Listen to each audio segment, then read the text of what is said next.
Hola a todos, ¿cómo están? Espero que estén muy bien. Hoy les traigo una pregunta para empezar con esto. La pregunta es, ¿alguno de ustedes me puede decir qué es la suerte? En realidad, ni siquiera yo puedo definir qué es la suerte. Todos conocemos a la suerte como un fenómeno que cuando se nos presenta alguna situación, algún problema, algo de lo que puede que nos vaya bien o nos vaya mal, finalmente nos va bien. Y decimos, pues sabes qué suertudo, qué bien le fue, tuvo suerte. Pero en realidad no podemos definir de dónde viene la suerte ni qué la provoca. Es como un fenómeno. No es un hecho, es un fenómeno. No es algo que pasa fijamente. A veces a la persona no le va muy bien en lo que hace y no por eso decimos que no tuvo suerte. Pero a la suerte le llamamos a que cuando a lo mejor no era tan probable que le vaya bien, le fue bien y todo salió acorde al plan, por así decir. Cuando una persona va a empezar un nuevo proyecto, ¿qué le decimos? Buena suerte. O por ejemplo yo, a mi corta edad, cuando veo que alguno de mis compañeros va a hacer un examen, ¿yo qué le digo? Buena suerte, que te vaya bien. Y así es como nosotros manifestamos la suerte, así es como nosotros lo vemos. Vamos a ver esto en un contexto diferente. La palabra suerte en hebreo es mazal. Mazal consta de 3 letras, mem, zain y lamed. En Rashi Tevot, o sea en iniciales, mem representa makom, zain representa zeman y lamed representa lilmud. Makom, zeman, lilmud. El lugar indicado, el momento indicado y también finalmente tener los conocimientos indicados. Ahí está la clave de la suerte. ¿Qué quiere decir que a una persona le fue bien y tuvo suerte, por así decir? En realidad es que la suerte no existe.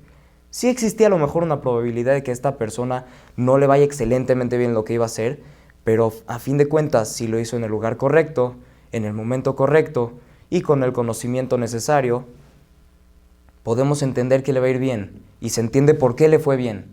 Y ya más o menos ahí podemos ubicar un poco la suerte. Y eso sí, cada una se complementa de otra. ¿Qué pasaría si yo el día de hoy les digo, señores, tengo una idea millonaria, una idea buenísima? A lo mejor esta idea está muy adelantada a nuestros tiempos. Estoy implementando cosas o tecnología que casi se vería de otro mundo, cosas que ya son ilógicas, ya no están tan aterrizadas. Entonces ahí me faltó Zeman, no estuve en el momento indicado. Y digamos que estuviera en el momento indicado y si tuviera los recursos, pero no tuviera cómo venderlo, si a lo mejor yo voy a hacer una calefacción buenísima, pero la voy a vender a África, no va a servir de nada porque allá hace calor. Mejor me voy y la vendo en Rusia, la vendo en el Polo Norte, en algún lugar en donde haga frío. Entonces ahí entra Makom, el lugar indicado.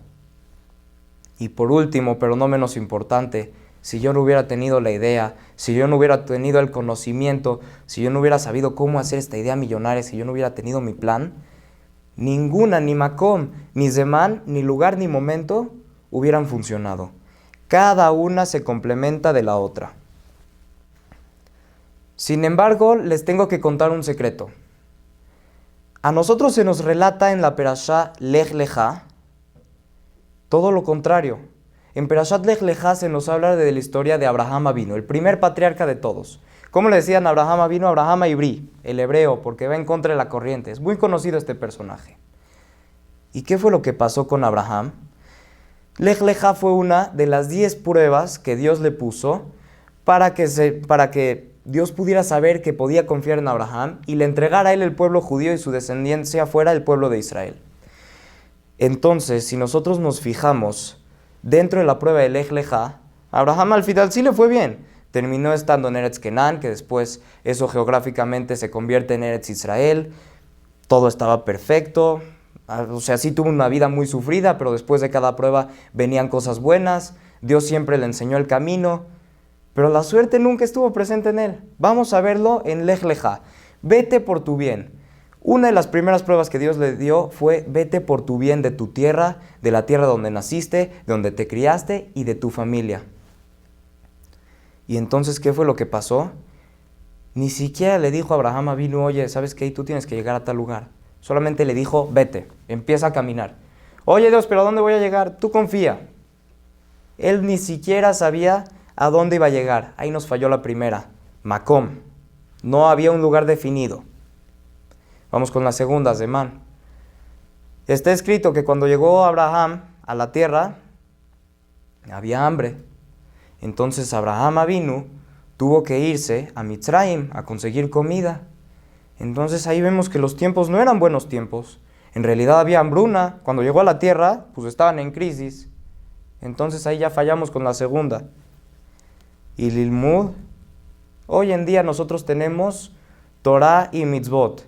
Y hoy en día nosotros tenemos Jajamim. Y tenemos libros los cuales consultar cuando necesitamos saber algo en cuestión espiritual. Pero ¿qué era todo lo que sabía Abraham Avinu, el primer patriarca? Lo único que sabía él era que existe un solo Dios. He sabido que él, cuando estaba con su papá, un día llegó y he sabido el cuento que rompió todas las idolatrías. Y así empezaron los principios de Abraham Avinu, que en realidad la idolatría no sirve de nada y existe solamente un solo Dios. ¿Pero qué más había aparte de eso? Nada. Absolutamente nada. Abraham Avinu, ahí está que no sabía dónde llegar, al final de cuentas llegó, los tiempos no eran buenos. ¿Y qué era lo único que sabía? Solamente sabía que existe un solo Dios. No sabía nada más que eso.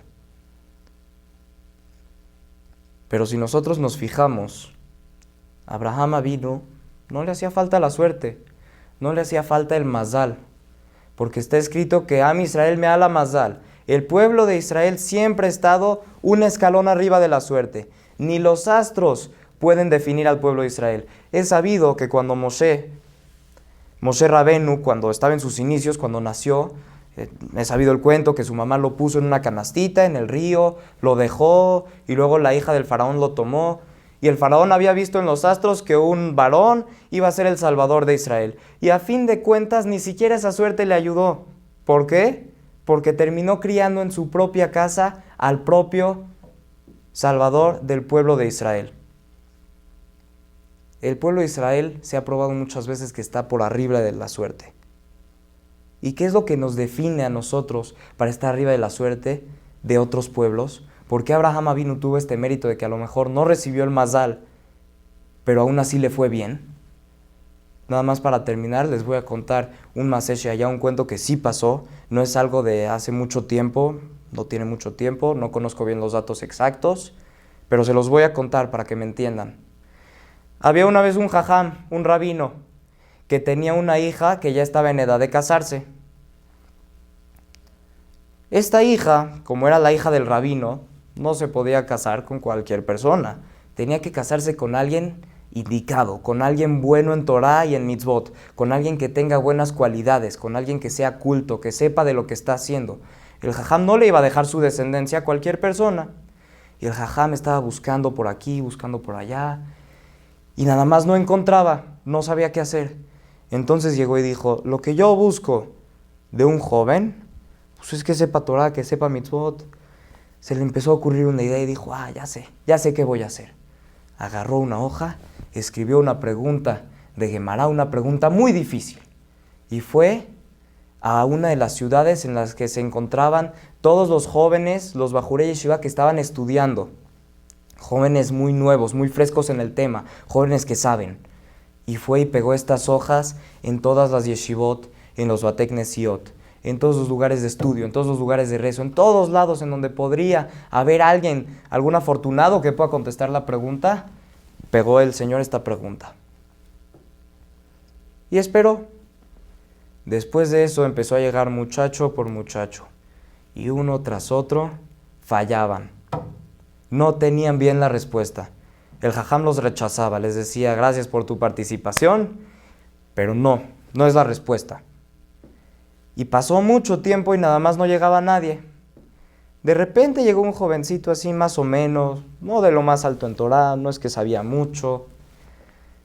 Humilde, se le puede describir. Tocó la puerta del jajam. Y entonces llega el jajam, le abre y le dice, hola, ¿cómo estás? ¿En qué te puedo ayudar? Le dice, no, jajam, yo vine a responder la pregunta para casarme con su hija. El jajam pensó, pues bueno, está bien, vamos a dejarlo intentar. Órale, dime la respuesta. Llegó y le dijo el muchacho una contestación increíble, se nos debe quedar para toda la vida esto. Llegó y le dijo, Jajam, ¿sabe qué? La verdad, yo no conozco la respuesta a esta pregunta. Como usted me vio, yo estoy, por así decir, de clase media, no sé mucho de Torá, no estoy tan avanzado, pero lo que aquí me interesa no es casarme con su hija, es la respuesta. Le hago un trato, Jajam. Dígame la respuesta a mí y yo no se la digo a nadie más, se lo prometo. Y con tal de no casarme con su hija, prefiero saber la respuesta, porque la pregunta es increíble y me interesa mucho la respuesta. Y entonces cuando el jajam vio esto, se le dibujó una sonrisa en la cara y que dijo, tú eres el indicado. Y entonces llegó el muchacho y dijo, ¿cómo? No entiendo. ¿Cómo fue que yo soy el indicado si ni siquiera la sé contestar? Le estoy pidiendo la respuesta, no a la hija.